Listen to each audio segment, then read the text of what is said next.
就唔好轉彎抹角啊，唔好嘥時間啦，講個巧妙話晒俾你聽，點解嚟香港發展？好啊，其實我真係喺加拿大土生土長，我真係一個鬼妹嚟嘅係。我24歲喺加拿大讀完大學之後咧，就嚟香港想發展。點解？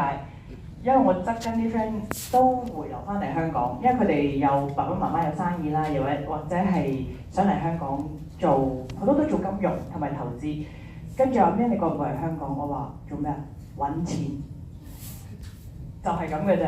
因為我發覺，我覺得啊，點解我一齊成長嘅一班即係中學啊、大學同學，突然間個個都覺得，喂，我哋讀完書，加拿大又好似冇乜出路咁樣。因為大家如果有留意，其實我哋啲稅務啊，同埋咧工作升職嘅機會其實係唔多嘅，係因為佢哋一個好穩陣嘅城市啊，同埋地方。咁如果真係想試一啲新嘢同埋啲機遇嘅話咧，其實香港係真係好 number one 嚟嘅，我可以話係。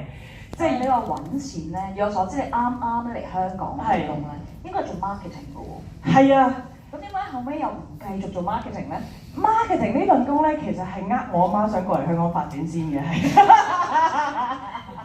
即係其實咁樣嘅，都要俾翻少少 background。我就係理科出身嘅，我 major in chemistry 喺溫哥華嗰邊個大學畢業嘅。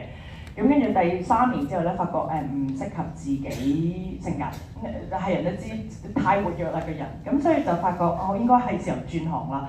咁我老豆話：你嘥咗我4年錢喎，咁爸爸唔緊要，我一定會畢業嘅，我又唔會話廢咗個3年學業嘅。咁我完成個 degree， 咁但係之後我好想轉行嗰種咩話未知。咁跟住之後我畢業之後咧，就其實係揾緊工嘅。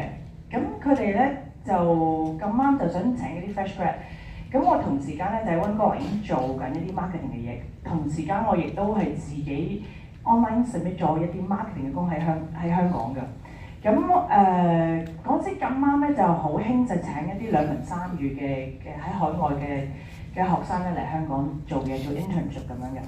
咁我又錯綜複雜，其實咩咧嚟到香港真係靠人好緊要。我細個都聽唔明呢句中文，就係識人好過識字。嚟到香港咧就實踐到啦。咁又係有 referral，又係喺讀書嘅時候識咗啲朋友。喂，咩你過嚟試一試啊？跟住我話邊個都翻咗嚟，你又試一試啊！咁我就覺得 why not 咁樣啦係。咁我就膽粗粗就同屋企人講話，我想嚟香港做嘢。佢話 why？佢話加拿大唔好咩？我話唔係唔好，但我話我真係好想讀啦，我想試啊！即係你講到好理性啊，好抱負咁樣。咁因為我屋企人係好傳統嗰啲家長